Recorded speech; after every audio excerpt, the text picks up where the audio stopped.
Bonsoir à toutes et à tous, bienvenue dans votre magazine Hauts-de-France Business sur BFM Grand Lille et BFM Grand Littoral. Rendez-vous consacré aux entreprises de la région comme chaque semaine. Et cela fait 20 ans que Carter Cash propose des produits et accessoires automobiles à petit prix.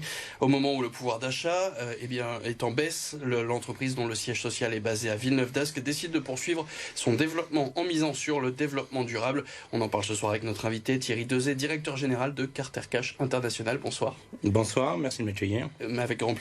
Et pour m'accompagner, notre experte Jeanne Magnin, journaliste du Journal des Entreprises. Bonsoir Jeanne. Bonsoir Vincent, bonsoir Thierry Dezet. Bonsoir. Et comme chaque semaine, on commence évidemment avec quelques chiffres.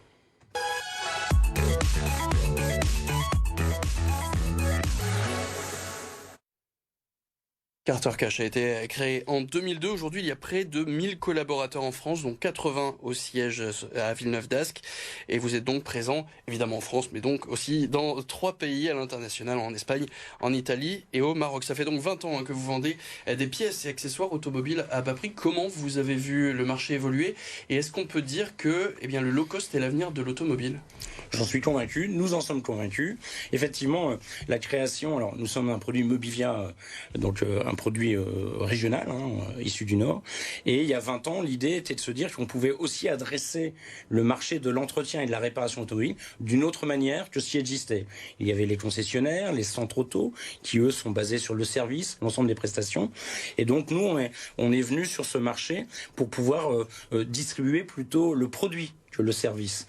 Et là, ça nous permet de nous adresser au plus grand nombre qui, pour des soucis de contraintes budgétaires, mais aussi pour des raisons pratiques d'optimisation de l'entretien automobile, s'adressent à nous pour aussi bien trouver leurs pneumatiques, les pièces détachées, les produits d'affectation, l'ensemble des produits dédiés à l'entretien et la réparation. Donc c'est un métier qui, bien évidemment, est de plus en plus en réponse à l'évolution, à la fois, vous l'avez dit, avec le pouvoir d'achat, c'est quelque chose qui est coûteux, et la mobilité étant tellement essentielle qu'aujourd'hui, entretenir sa voiture, c'est coûteux. Et donc, les solutions que nous, on peut apporter sont dans l'air du temps. Et puis, le deuxième créneau qui est présent dans le low-cost depuis 20 ans, c'est la disponibilité. L'enjeu de la marchandise, des produits disponibles au plus grand nombre. Et là aussi, dans la crise actuelle, on voit bien que l'enjeu d'avoir du stock disponible instantanément pour nos clients, qu'ils soient en magasin ou sur le digital, est important. Donc, les deux créneaux du low-cost, qui sont la disponibilité et le prix, sont vraiment dans l'air du temps. En octobre dernier, vous avez créé une direction du développement durable.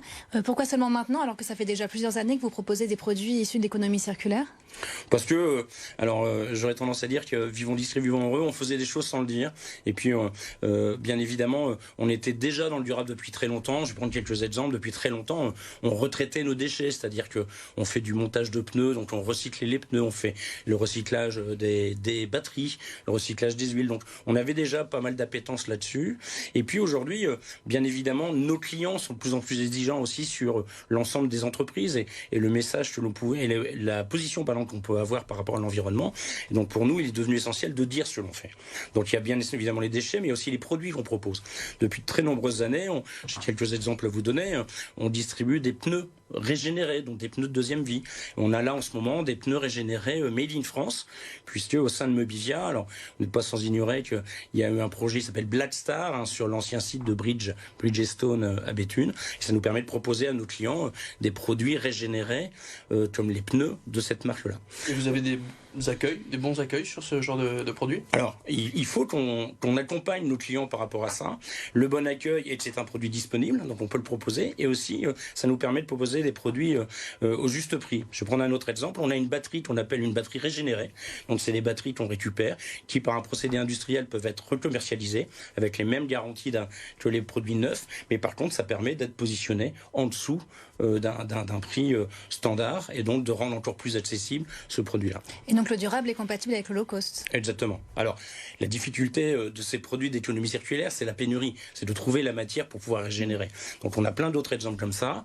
On a été les premiers, il y a 6 mois, en octobre l'année dernière, de lancer sur le marché, pour les clients particuliers, une huile régénérée. Même principe, récupération des huiles, bien évidemment des procédés industriels pour pouvoir la rendre tout à fait compatible avec les normes et les attendus des moteurs. Et depuis 6 mois, dans nos magasins, vous pouvez trouver ce qu'on appelle une huile régénérée, qui permet là aussi, avec un prix accessible au plus grand nombre, de distribuer des produits de qualité. Et donc c'est une réponse aux tensions sur le marché, ou au contraire c'est aussi compliqué de s'approvisionner en produits de seconde main? Alors c'est une réponse par rapport au marché, c'est aussi un enjeu par rapport à nos responsabilités environnementales, c'est-à-dire qu'à partir du moment où on peut adresser de plus en plus de produits régénérés, on est là sur moins d'utilisation de matières premières, moins de production, moins de logistique, et donc tout ça a un effet direct sur la maîtrise de nos impacts carbone. Et sur le prix aussi? Bien évidemment, ça aussi pour nous une vertu dans notre ADN qui est le positionnement du prix. Et est-ce qu'un jour on peut imaginer trouver chez Carter Cash des pièces pour véhicules électriques? Est-ce que c'est prévu? Alors c'est un marché qui est naissant et donc aujourd'hui on est très attentif à ce qui se passe sur cette évolution, mais pourquoi pas. Aujourd'hui on trouve déjà des produits pour les véhicules électriques, le pneumatique, etc.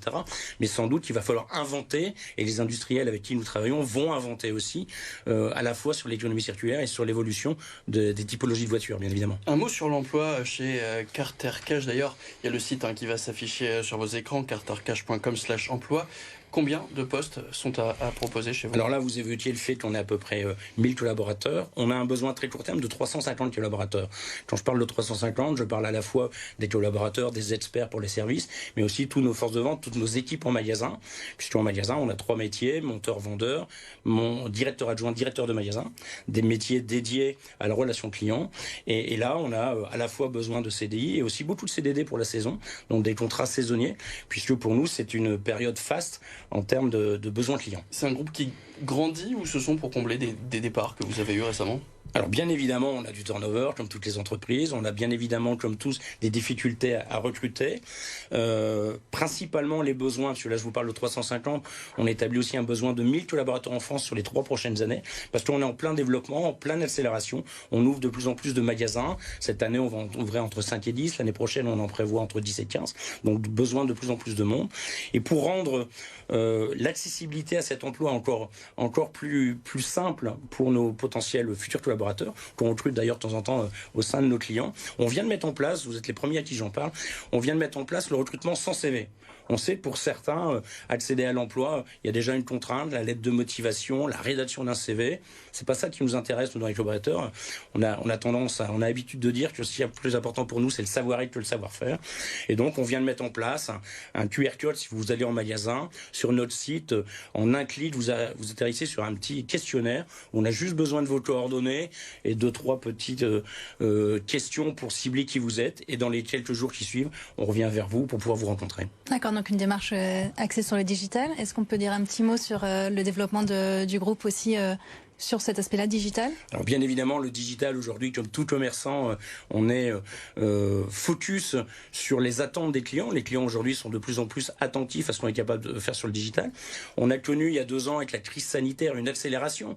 Même si nous sommes une activité essentielle, beaucoup de clients venaient moins en magasin, voulaient profiter d'offres plutôt via notre site. Donc on a accéléré sur le click and collect, on a accéléré sur la livraison à domicile.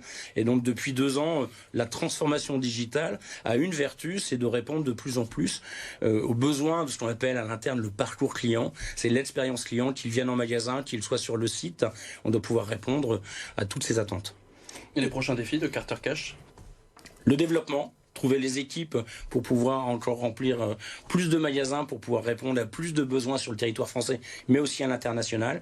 Et l'enjeu durable et ce combat que mènent nos équipes au niveau de l'achat pour trouver de plus en plus de produits respectueux de l'environnement, pour pouvoir là aussi accompagner de plus en plus nos clients sur la durabilité de leur mobilité. Merci beaucoup Thierry Dezé, directeur général de Carter Cash International. On passe tout de suite à l'actualité du journal des entreprises.